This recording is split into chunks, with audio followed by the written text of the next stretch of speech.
gosh, yes. How about sorry again. Welcome, welcome to the No Mom Guilt workshop. Heartwarming to see all of you. Oh, and we've got more coming. All right, sorry.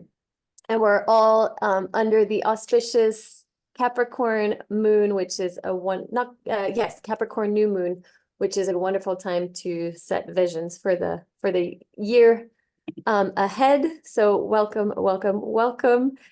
And while I'm talking, feel free to roll shoulders up and back and take 3 deep inhales. And we are just going to try to explore that invisible, immeasurable inner landscape. And we're going to play in that place. So without further ado, welcome. I'm Carmela. I am currently relocated to Thailand. I am a nomad at I parent best when I can change up the scenery frequently. I'm a mother of 2, an 11-year-old boy and an 8-year-old girl. I'm just getting over a flu, so apologies if I just have a coughing fit. Thank God for the mute button. And Tasha, do you want to introduce yourself? Yeah, it's so nice to see slash meet everybody. My name's Tasha. I live over in the northwest corner of the US on an island about an hour north of Seattle called Whidbey. I've got 3 kids that are now officially, I realized like the first step was graduating them all out of diapers. The second one is graduating them all out of those like car seat monstrosities so you can move in between things. So now 3 in booster seats.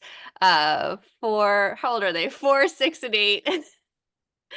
Um, yeah, and I definitely am teetering that balance too between really loving where we're at and the simplicity of it and also like being so hungry for change too. There's like a certain thing that gets invigorated and new scenery. So I'm always admiring that and excited to be here. Still waking up with this coffee.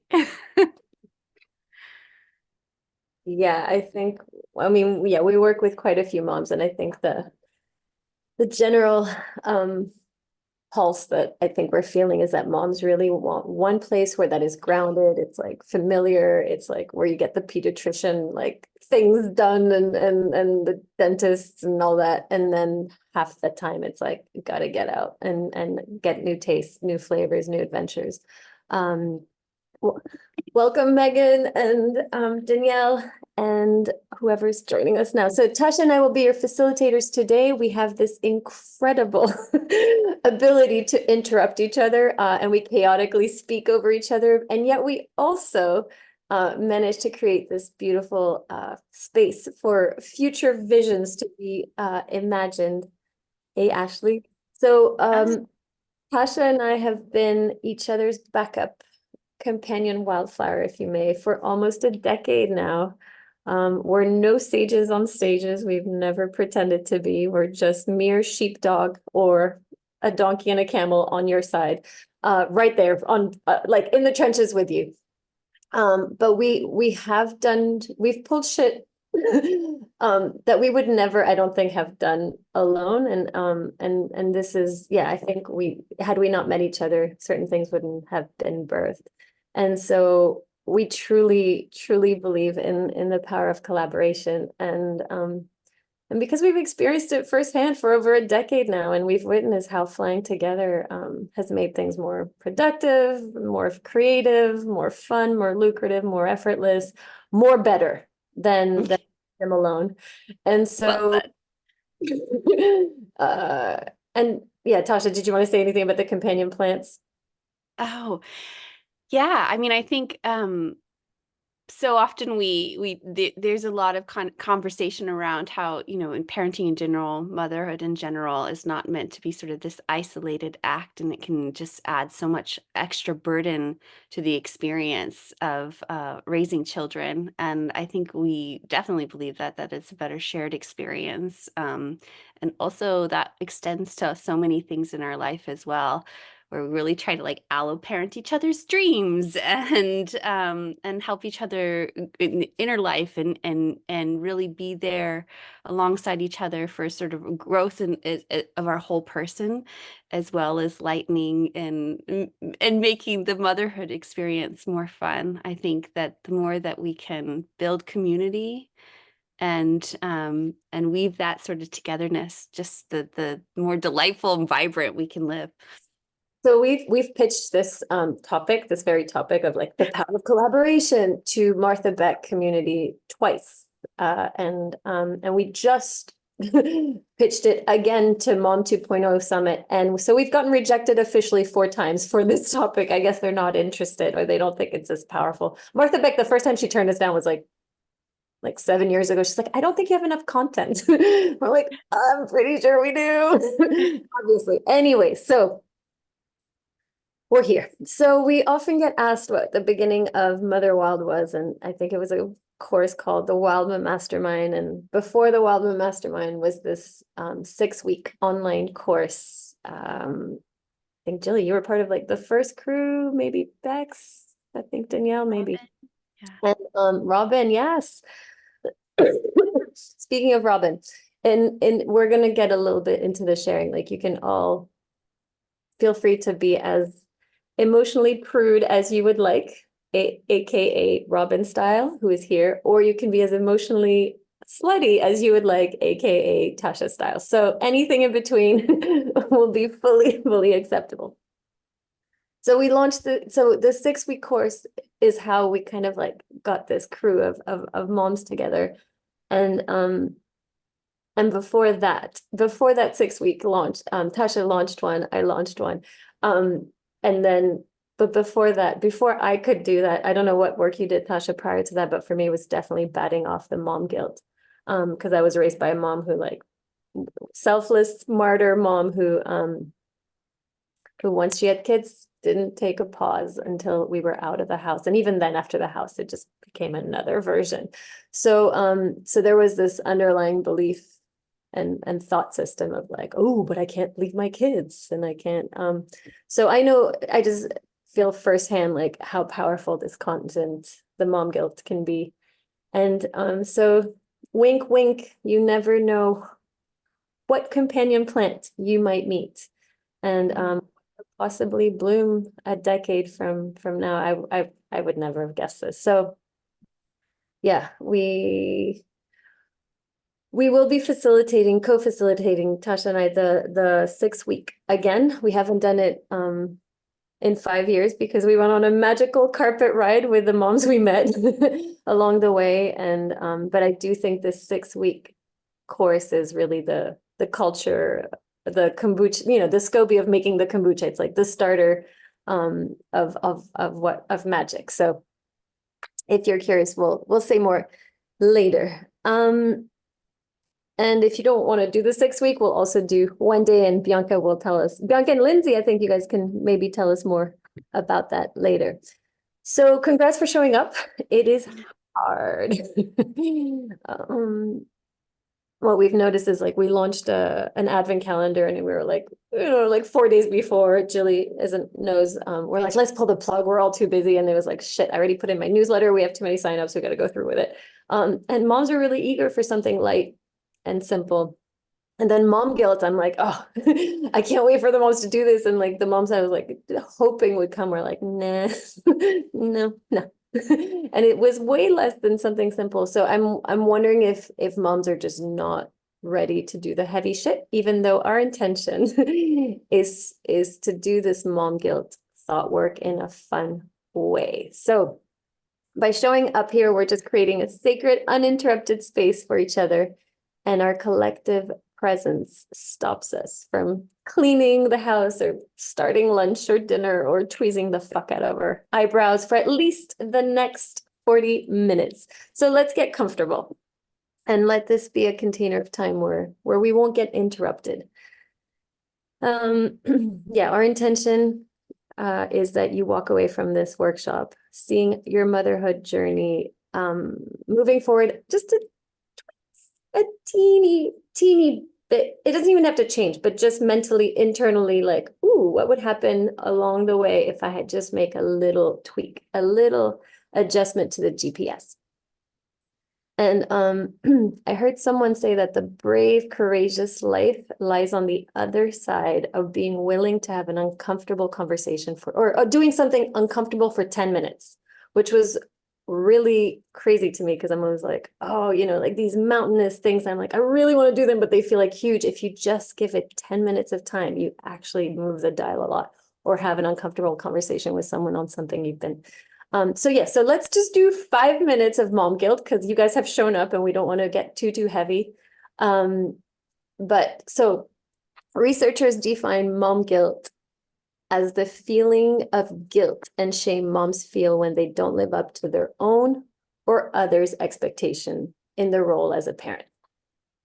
So mom guilt is what encourages mothers to play by the rules and to adhere. How do you pronounce this? There's an H in there. Adhere. You're good. You're perfect. Adhere. Ah, adhere. Adhere. Okay, so that moms need to follow some cultural norms or it's our own internalized ideals of what a good mother does. And again, there's culture. I see Nora here. Latin mothers versus Scandinavian mothers, whole different ball game. And it's just like, which one is there is no correct, there's no right, there's no wrong. And so the internal seeking we're gonna do is just like, which one works for you, regardless of culture. So, and also changing others' expectations of us. My mom, like I keep trying to get approval. It's not gonna happen. And it could take some time, but I think it's quite impossible. But we instinctively, and we've seen that being in a village of our contemporaries, the women who are doing what we're doing, us basically, similar age. I don't think we're midlife, even though I think we are midlife, but we're not. We're way too young for midlife. And I am way too young to be sleeping with a soon 50-year-old. How did that happen? Okay, so we instinctively know that it takes a village to raise our kids. Mothers are products of each other, and we silently give each other permission. And our sense of belonging is so fucking strong and ingrained in us that we cling to belonging when truth threatens our hold on. So when truth threatens our sense of belonging, we're going to cling to belonging. So we will forego and override our intuition, or we won't lay proper boundaries because we think we might lose someone. And so when we're afraid of losing them by not expressing a boundary, we actually self-abandon instead to fit in. And so basically, we're putting other people's feelings in front of our own. And usually people guilty as charged who have been raised with alcoholics or people with any mental instabilities, we tend to be in the sensitive to their energy. So we tend to be a little bit faster at caretaking them and losing our own way. So we all have different voices that we have heard growing up as to what a mother should be. And I don't know about you guys, but I feel like I'm like, nah, I'm gonna go in that direction. And then there's always like one, and it's my sister-in-law. I'm like, oh, she mothers differently in her judgments just to me. And it's like, okay, let's unpick the people that like don't, or there's one mom at school, for example. It's just like, who's the voice? Yeah, the mom guilt is the voice in the back of your head saying you're doing it wrong, not just different, you're doing it wrong. And for the record, it is so easy to do it wrong because motherhood is not just hard, it is fucking impossible. And in a culture, in our culture at least, it's assumed that moms bear the burden of juggling work life and parenting. What is the saying? I think the meme is like, we expect mothers to work like they don't have children, and we expect mothers to raise children as if they don't work. So from the start, it's just an impossible thing to get right. And we have all those pressures, the career, the performing kids, the friendships, the loving relationship with your partner where you dance naked horizontally every night, right? And a clean house. And managing to look good and keep a smile on the face. There's one mom in our group, Vero, who got like, she's just insane. Like she's just like working, and she just got her like certificate for being a firefighter. And like, you know, takes her kids bouldering. Like she's just doing a million things. And then like her in-laws were coming and she's like, my living room is messy and my mother-in-law keeps making these like comments, and she's like, I just don't care about my living room because I've got other things to do. So yeah, so clean house. What is important? Define like out of all these millions of things, yeah, what is important to you?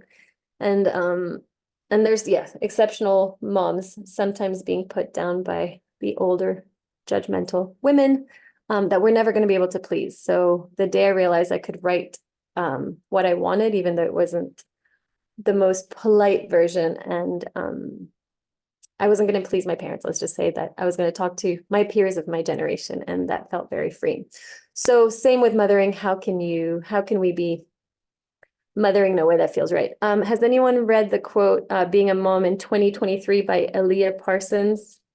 Make sure that your children's academic, emotional, psychological, mental, spiritual, physical, nutritional, and social needs are met while being careful not to overstimulate, underestimate, improperly medicate, helicopter, or neglect them in a screen-free, process-free, food-free, plastic-free, body positive, socially conscious, egalitarian but not authoritative, nurturing but fostering of independence, gently but not overly permissive, pesticide-free, two-story, multilingual home, preferably in a cul-de-sac with a backyard. No small feet. No small feet.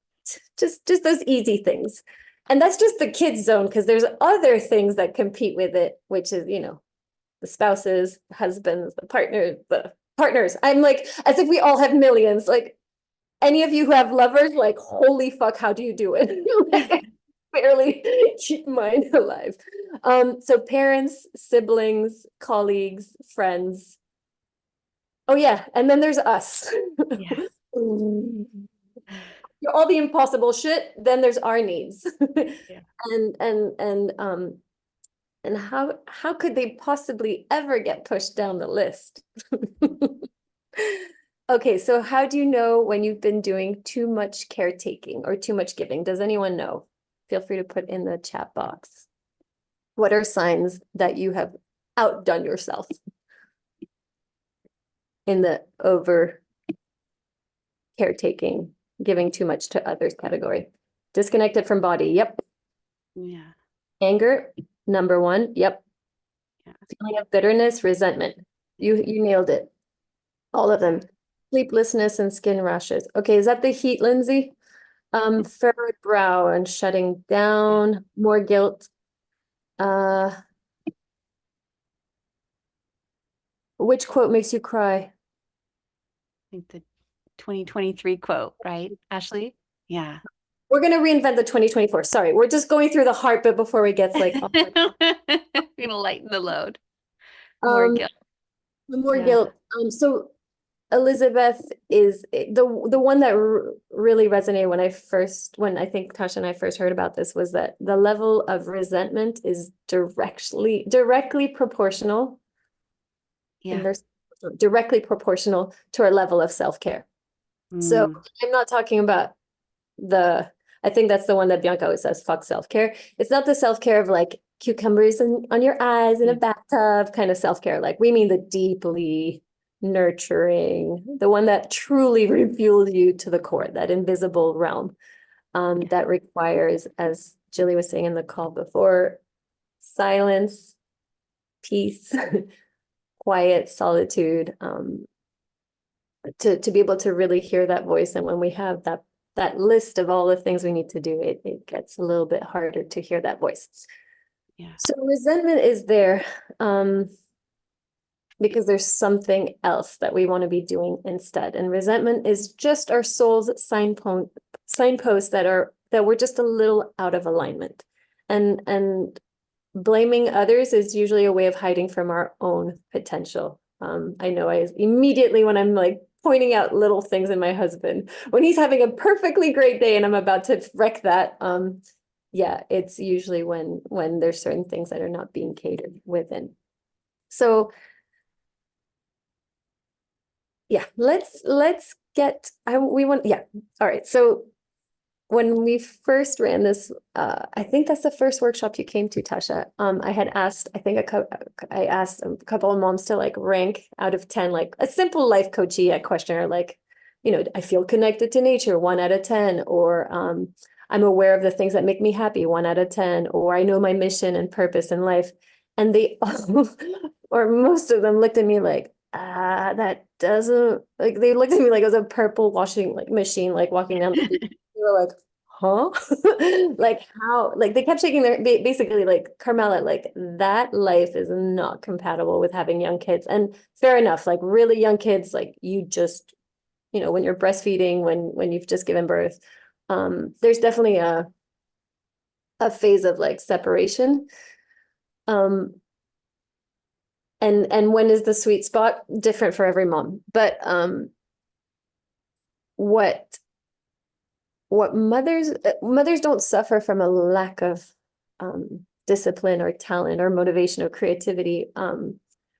It's just we have excuses interrupting us all the time. So women's time has been interrupted and fragmented throughout history. If any of you have read, I highly recommend, I think Tasha, you were the one who shared it, was the Guardian Moms in Supporting Roles. And it's basically throughout history how women were helping men get to where they were getting.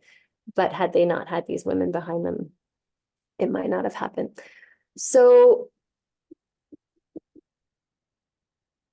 Yeah, and as you say that, it's like do that for, I mean, women have done that for the men in their life, partners, for their children too.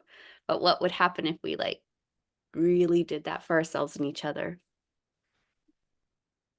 shall we? Let's do it. Should we just see? Should we try? Let's see how we're doing on time. Do you guys want to hear my discomfort with mom guilt back in the day, or what switched it, or should we just get into each other's inner stuff? I think it's inspiring, Carmela. Will you share? I'll do a short version of it. So I felt like I got, and I don't think I'm alone in that, but it's just like we were, we were fed, at least when I was a teenager, just like, you got to get this education everyone says you have to get, because I needed to get that job that I actually never got with the education that I got. And then by the time I realized that it was bullshit for women to have like same education, equal opportunities, um, I realized like I was already on the train. I already had 2 kids, like a wonderful husband, and I was like, holy fuck, backpedal. Like what happened to my aspirations and my goals and my dreams? And I felt like I was letting others limit me. And so I was in a car with my husband and it was raining, and I was just like, I donated so much of my body, so much of my time, so much like of my energy to others, and it was our kids, like willingly, to their boo-boos and to their questions and all of that, but it felt like it was at my expense. And I was like, I can't keep doing that trajectory or follow my mom's footsteps. And yeah, basically that I didn't want to slowly die for my children, but I wanted to show them how to fully live. And the aha that I had was like, I I I have family obligations, and I also have desire. My heart has desires. And so it was like just discerning, like, what do I truly want to do and what am I obliged to do? And finding that sweet spot in the middle. And for me, like a lot of it came, and it's still repeating when Jilly, you asked 2 hours ago, like, what is it you really crave? And it's always like, oh, I just long to spend time in nature with other women, and just to take responsibility and steer my own life. And so that led me to like, and my husband just turned and was like, let's make it happen. Like there's no, he never expected that of me in the first place. And so it proceeded to like go on a yoga retreat and or training, and then walk the Camino and go on an ayahuasca trip, and then start this 6-week course for mom. So Yeah, this going into the mom guilt thoughts can really open up a lot. Tasha, did you have a story you wanted to share or? No, let's dive in. Okay, all right, so let's dive in. So again, we're all like just like our kids are different, all moms are different. Don't compare, don't and the umbilical cord falls off at different part moments and the women stop breastfeeding at different moments. We stop spoon feeding at different moments or financially supporting our kids, whenever. Like there's no right or wrong, is what I want to say. Just cultivate your own authentic uniqueness, find your own compass. It might be similar, it might be wildly different. There's no right or wrong. So some moms crave to leave their house, others want to quit their job and be domesticated and cook more for their families. Both are right. So yeah, let's do some introspection, because it can really be the catalyst for new mental shifts. So feel free to grab a book or your phone or Tasha's favorite, which is crayons on unopened envelopes. And thanks for the thumbs up, Megan. I guess we go for that.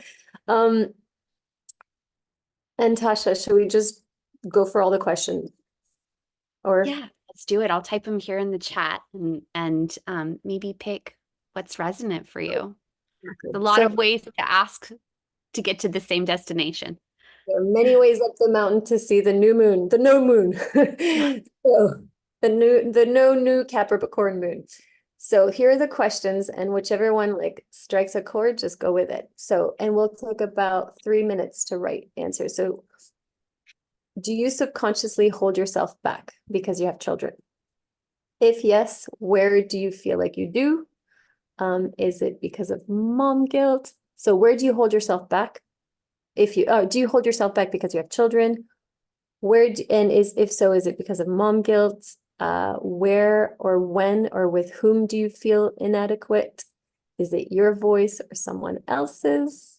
What is the thought underneath? That's more for coaches if you or not.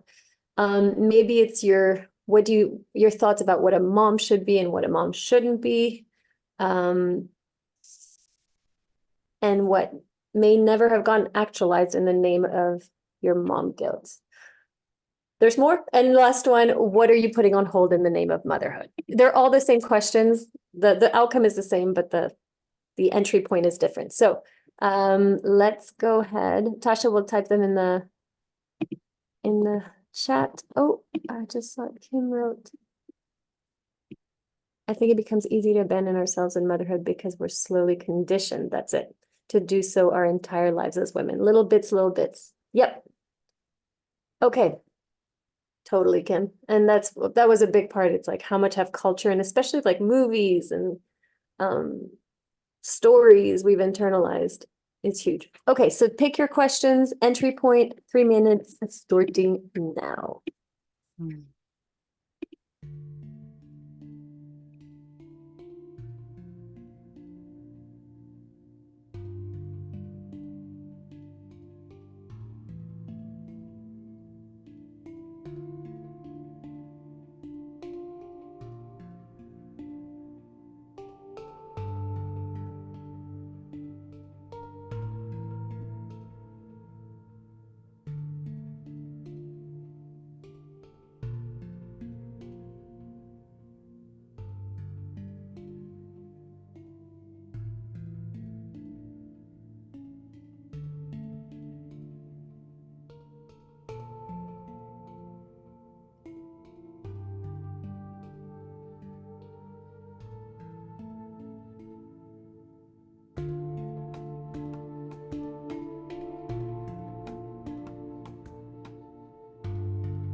Carmela, are you speaking? Because you're on mute. But it was very theatrical. Oh, and I'm not even on video.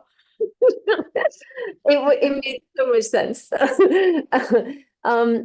Okay, so yeah, finish your train of thought and then reread what you wrote and then excavate or highlight, extract one piece that really speaks to you, your nugget of insight and wisdom, and feel free to paste it in the chat. So one of your ahas over your own mom guilt or motherhood journey, or others, or your own thoughts or others' thoughts. So reread your notes and highlight one quote and feel free to paste it if you feel it. You can be Prude, Robin Prude, or Tasha Sletty.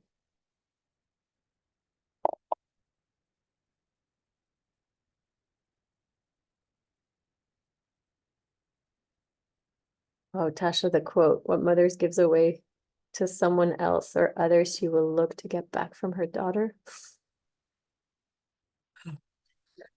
It has a heaviness to that, but also to me, that just like really cut in a way that was like, it just put things in perspective for me in a different way. Because I can recognize some of that in my own life, definitely between my relationship with my mother and then also as a parent. I don't know. I feel like the Khalil Gibran of like, you just throw the arrow. So like, to me, it's like, I give without expecting anything in return. Although Yeah. my mom definitely used me as a crutch for a bunch of things. And it's like, do I really? Yeah, when I did the ayahuasca, I remember the shaman being like, okay, so you're doing all this work with moms, but like, what if your daughter wants to be only a mom? How will you feel about that? I'm like, great, if that's what she wants. He's like, okay, then you can keep going on. Okay, so what else do we have? What else have we got here? I heard her say Yeah. daughter's Kim birth said, and lived sorry. life with her mother. Yeah, Carl Jung. No, you're right here, Kim. Spot on.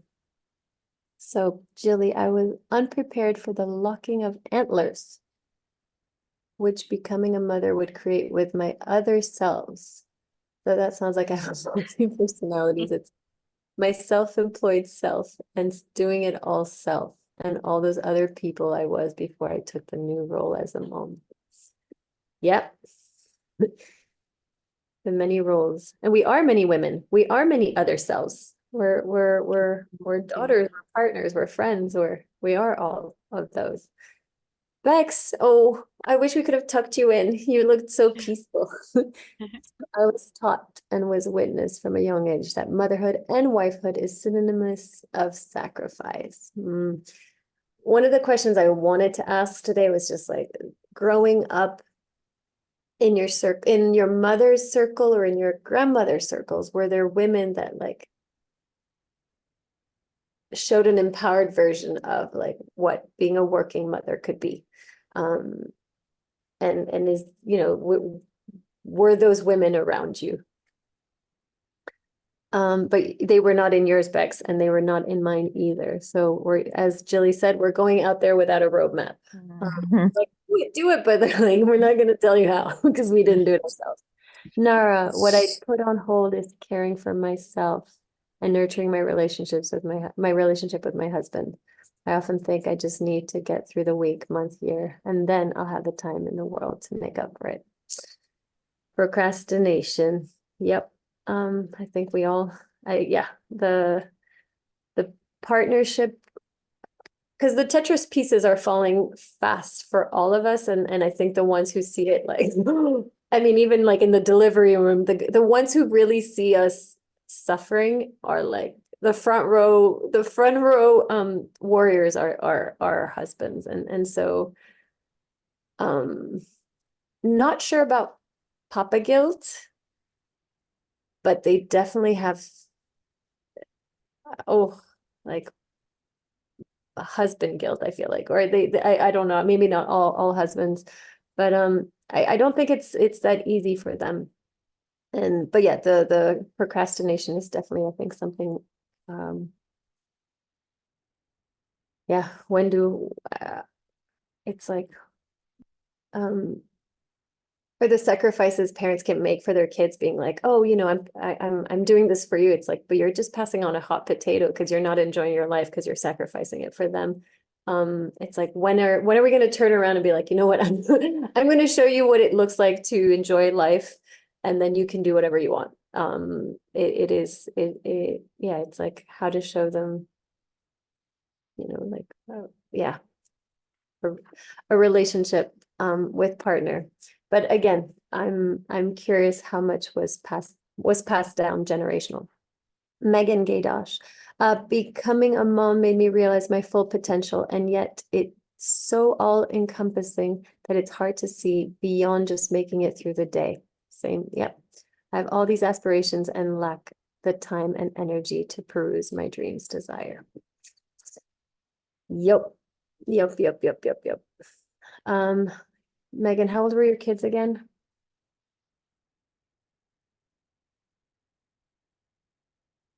So sometimes it is just an age thing, and another time is like we're um, oh, okay, I can't see, but anyways, They're 3 and 5. Sorry.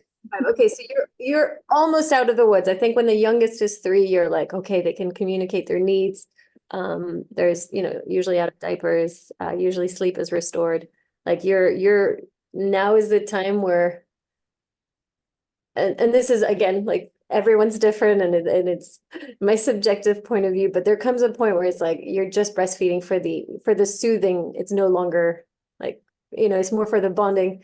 Like you could terminate it and it wouldn't injure them. Like I feel the same about like when moms can like reclaim their time without injuring or affecting their kids on the long run. And again, subjective. I know moms who went straight back to work after 4 weeks and kids are fine. So it's all subjective, but it would be a shame for potential to be unrealized, as Hillary Clinton said to this when she was being interviewed by oh gosh, what's that radio presenter? Howard Stern, right? Stern, and he was just like, shouldn't that woman who blew up on the astronaut plane, like she shouldn't have astronaut rocket, she shouldn't even have gone if she's a mom. And Hillary was like, there you go. There's cultural judgment of men being like, women should just be in their kitchen after giving birth. And she was like, no, it would be a crying shame if women stopped realizing their full potential just because they gave birth. Okay, so Elizabeth, mom guilt shows up when I'm fully conscientious that I know better, but I am not doing better because I am reacting, not responding from an unregulated nervous system. It is hard to unlearn, relearn, and teach simultaneously. Oh my goodness, well said. Yes, yes, yes, yes, yes, yes. And Bianca said yes, absolutely. Unlearning, relearning, and teach simultaneously. That is a quote. Absolutely. How do we do this? Because I think we're the first generation to be doing this kind of stuff. It's a luxury, and but also like yeah, we have, yeah. How many role models do we have? I recently heard understanding how to heal is not the same as healing, and now apply that concept to everything. Understanding how to heal. Bianca, do you mean like Yeah, mentally get I understand the concept of driving doesn't mean I can drive, right?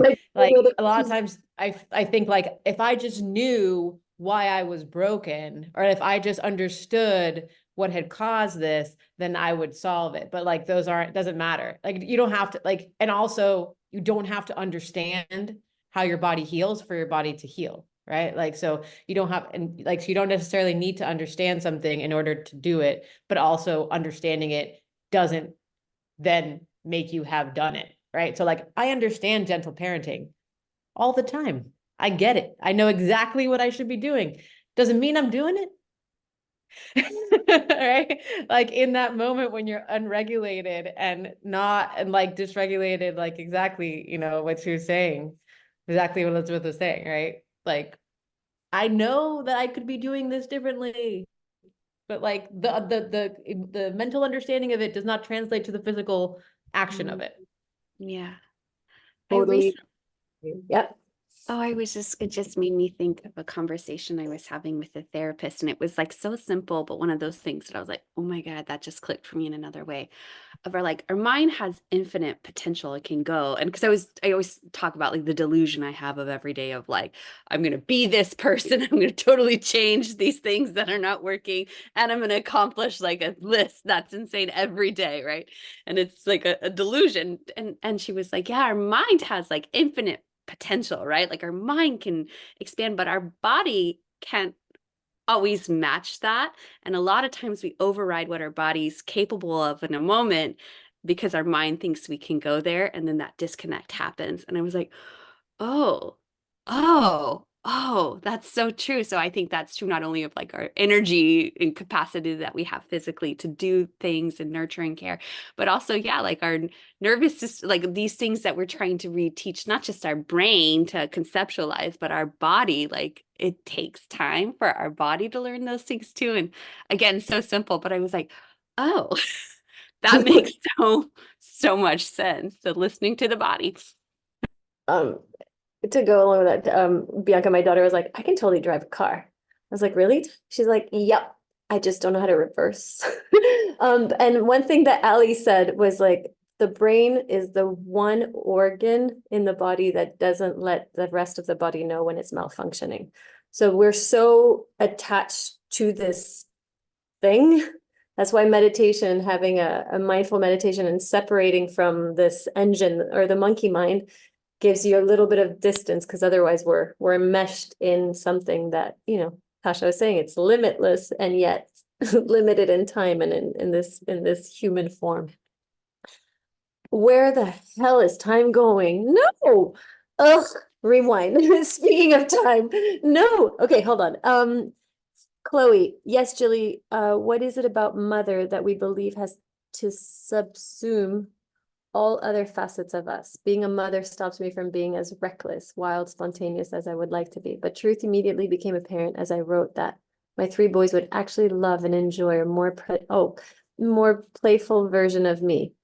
I increasingly think I should just be bringing them along for all of it. Yes, yes, yes, yes, yes. Showing your kids what you enjoy is but it's so hard. Like I always give the analogy of like the waitress who has like a million tables and like, she's understaffed and she has to do everything and clean the dishes and put new people, and people are hungry and the dishes are ready in the kitchen, and they're like, why isn't she friendly? It's like, so yeah, conceptually, we know we want to be bringing them for everything we love. And then the reality is like, how do we do that? Jilly, be the mom their father fell in love with, not the one losing her shit over yogurt on the carpet. Oh, woman. Sorry, I said mom, and that brings in a whole new level. Be the woman. That's what you said, wasn't it? Yep. Chloe, I resolved earlier to congratulate myself and to notice and focus on all the ways I do a brilliant job. Absolutely, we all do. Instead of focusing on the usual track of my noticing all the ways I believe I'm falling short, to catch myself and do the opposite. Absolutely, be your own cheerleader and advocate. We do it slowly and with lots of mistakes. Ashley, so much of my time is divided that I often feel like I'm failing at everything. Time with child, time to prep, time to cook, time to clean, bit of time for school, bit of time for work, bit of time for partner. Left feeling nothing but fulfilled fully, and just poured a little in each and nothing for myself. So exhausted and defeated, and then the burnout shows up and deepen the guilt, and now I'm not even fun to be around with. Yep. So okay, we don't want to leave you hanging here. We want to like get to the other part. So hold on. Oh my God, Elizabeth said, well, really resonate. Okay, great. Okay, did everyone? Why isn't she friendly? Yes. Mom guilt shows up when I'm fully. Okay, yes, we read that. Okay. And I'm probably, oops. Ooh, this is a new chat format, by the way. I probably meant conscious. Sorry, I'm like, well, English, not so good. My antidote to the not doing better, even though I know better is a repair and closing the gap between rupture and repair. I've learned my boys are incredibly forgiving when I show and share my humanity. Yes, yes, yes, yes. My eternal quote is nature is more often kind than she is not. But every once in a while there is a storm. And there are earthquakes and there are hurricanes, not often, but it happens. And I do, it's like the slate gets cleaned, and we're humans too, and showing them that my son will push until there's a true authentic reaction. If I'm too superficial, he like doesn't like it, and he'll budge until a true real reaction of love or of like anger comes out, and then he's like, ah, cool, she's human. Awesome, she's not faking it anymore. Okay, so we are at the top of the hour. Tasha, what do we do? Can we stay on just for another 2 hours? That's all, just 2. Moms who have no time, how about 2 more hours? Bex, I want to say this. Kids, I won't do this perfectly, but I will let you see me, and I'll hold sacred the gift of seeing you in all your struggles and strength. To rejig some words from Brene Brown. Beautiful. Yes, yes, yes, yes, yes, yes. And bless you, Megan. All right.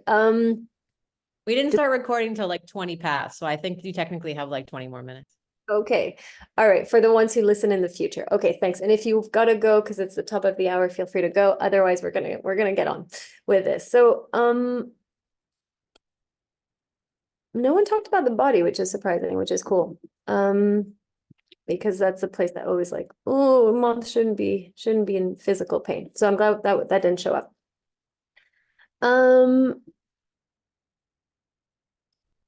Should we, Tasha, should we just go for the turnaround?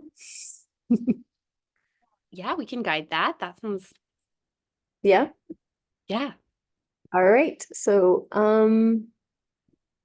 I did want to give a couple before we jump to the turnaround. I did want to give like a couple tips and mantras, or just how to deal with mom guilt if it does come out. One is, and I don't even know if these are helpful at all and if they even are congruent, but they just came up. One is to start with a radical thought of lowering bar, but like way low. It's not even like cheerleading where Chloe is. It's like basic, like, which is oh, is that Marcus? That we didn't die in childbirth. Can we just celebrate that we're alive and that we're breathing and that we're a warm body for our children? Just that. I'm always really happy about that. And equally they're alive, fed optionally, but they're alive. Our kids are alive. So then granting ourselves permission to take a break, just so we can free mom is free. When we're calm, we're calming, like Tasha right now. And there is also, I wanted, in case any of you guys are wondering, there is no bureau of good mom office. None. There's no officer. You're not gonna ever, well, I mean, there's neglect, but I don't think any of us are there. And that is a mom guilt in itself, a mom guilt thought in itself. So yeah, recommend to build community. It really does add lightness and fun, and it is one of the most dependable, universal means to greater health and happiness, and to simply socialize more. And it stands true for introverts too. And to finish off, my fatalist approach is that the quote of the kids will be fine. I don't know if you guys like, if you see friends with younger kids and you're like, oh my God, I used to worry about that, but it really doesn't matter in the big scale of things. Like, that's how I feel like we'll look back on like where we're at now. And so just knowing that they're going to be just fine. They'll get where they get. They'll go where they need to go, no matter how much we over effort or no over effort. And even within our own mother wild pool of mamas, there are some that were raised by young moms, like older moms, absent moms, divorcing moms, totally present moms, super loving moms, not super loving moms. We've had it all in it, and we all turn out pretty okay. So I think that's just a reminder that no matter what you decide to do with your life, your kids will turn out the way they will turn out, no matter what you do. And a reminder of a text that I read from Mother Teresa that I rejigged for parenthood, which is if you're fulfilled, your kids may admire you or accuse you of being selfish, be fulfilled anyway. If you're nourishing and loving, your kids may adore you or resent you for it. Nourish and love them anyway. And the years you spent raising your kids may be forgotten. Raise them memorably anyway. Give the best you have, and it may never be enough. Give your best anyway. So be you, regardless of what society or your kids think about it. We are gonna maybe detach from outcome. Yes, yes, yes, yes, yes. There's something really freeing about that. I think we're gonna leave you with a question, and then because we have a couple things we wanted to say. And yeah, let's get curious and see what would happen if we had no limits to visualizing the future ahead. And Chloe, it is 11. It's midnight for you. Ooh, okay. So I'm mothering you. So let's see what would happen if we had no limits to visualizing the future ahead, and especially the 2024 year ahead under this special Capricorn moon. So the second question to consider, and just do it on your own time and just make sure to write it somewhere for you, is what if 2024 was your time? What if it was your turn? How would you mom then? What would you do if you were guilt-free of filling your cup first? What would you do if you had zero mom guilt thoughts? What heavy mother load bags would you drop? And what do you need to do that? What kind of support do you need? What do you need to remember? And what is waiting on the back burner of your deeper desires? So I'll go ahead and cut and paste this in the chat. Feel free to, because your hands are full tension.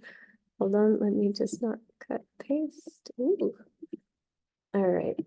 And then, yeah, just consider it is not wanting to cut and paste. All right, copy and paste. So for 2024, what would it look like if you had zero mom guilt thoughts? And imagine that world. And wording out what is on your back burner of deeper desires. I cut that part out. Sorry, it didn't cut paste. But those deeper desires, again, it's like the 10 minutes of uncomfortable. It is a guiding light. The more you start doing the little things that you've put on hold, it kind of trickles into everything in your life. It's like it's an upward spiral. It's really crazy. And then you start being like, wait a minute, can I dream even bigger and bigger and bigger and bigger? But you got to start teeny tiny small. And then you create new neural pathways, and only one life, ladies, only one life. So what is waiting on the back burner of deeper desires? And what if 2024 was your time and your turn? How would you mom then? What would you do if you lived a guilt-free? If you have like things popping up, feel free to share with us. There's something about being witnessed, and we might hold you accountable. And then, yeah, just notice, lean into it, outgrow the old version of you, go up, update your inner software, peel one layer of snake skin, a skin that you never put back on, basically. And yeah, let's rest in the sistership, in the healers and the midwives, the doulas of that inner world. We'll help each other give birth to what we next want to deliver. So we suggest the Moon Wolf event. Bianca, did you want to say a little something about it? Yeah, sure. Yeah, as everyone can see, 1 hour is not enough time to dream, to dream and change and to connect with each other. So if you want some more, if things are coming up here that you want to explore some more, or if you have other dreams that you want to kind of bring into action for this year, if this was your turn, it is your turn this year. We have the Wolf Moon virtual retreat. It is on the 25th. There's a link right there in the chat to sign up for it. We'll have 7 different sessions, so you can come to all of them. I will be at all of them if you want to hang out with me all day. But they're meant to be slightly different. but also build upon each other. So if you come to all of them, you'll have a really deep experience. And you'll receive them all in playback as well. We'll record them all from the top of the hour this time. So we'll record them all, we'll send them all to you. But if you can only come to 1 or 2 or 3, we've got them literally all throughout the day, every time zone. No one needs to be up at 3 a.m. Except for possibly me. So it's going to be super fun, super exciting. And I always want more of you guys. So if you want some more too, the link is there to sign up. There is a discount. It's $20. It's only $20. So for all the sessions for the whole day, and that's going to be the price until Monday. So, get there, can't get there right now, get there on Saturday. When you're overwhelmed, and you're like, oh my God, I just wish I could hang out with those moms again. Go right there and click on the link and sign up. $20, 7 sessions, all day, joy, dreaming, and awesomeness. Thank you, Bianca. And then if you want a little bit longer than 1 day, we're going to start in February, a 6-week course, the one that we gave back in the day, bringing it back because it just opened and spurred all these questions. It's going to be on via WhatsApp. It's going to be very simple, but you do make little videos, and we're going to have little recordings and modules. And it'll be facilitated by Tasha and I, and we'll have some special guests. I think I put it in the chat box. We'll send all this in an email after. But if you decide within the next 24 hours, we'll give you, and you just send us an email at wearemotherwild@gmail.com. Within the next 24 hours, we'll give you a 50% discount. And we also would like to invite you to the in-person. The in-person things are quite special just because we get to smell each other's hair. and it is like uninterrupted time. Like we've left a mess behind. A mom of 5 kids came to the Italy retreat, and she's like, I know right now that my sand is putting sand in like the engine of like the way our house works. But she's like, I need this more than anything. So I don't know how much sand was in the metaphor of her house, but on April 8th, oh, Kate is here. Kate Sorokas. We're going to be at her farm in Oberlin, Ohio. Kate, did you want to say anything about it? Yeah, we are super excited. So over the course of my time of being with Mother Wild, we bought a farm, and I had always dreamed of gathering women, and there was already a tree here named Mother Oak. And that was the only reason I was okay with my husband wanting to have this giant farm. And so I shared with all of these wonderful women that I had a dream of like gathering women here for retreats, and like Mother Wild was like a peak retreat dream, and it's happening. And it's happening on the day of like this massive eclipse that's going to be in our area. And so it just seemed too magical to be a coincidence. It's just everything coming together exactly when it's supposed to be. So yeah, I'm so excited, just so excited. Yeah, you can come with a tent, or you can stay in a tent. I think we still have 2 or 3 more spots.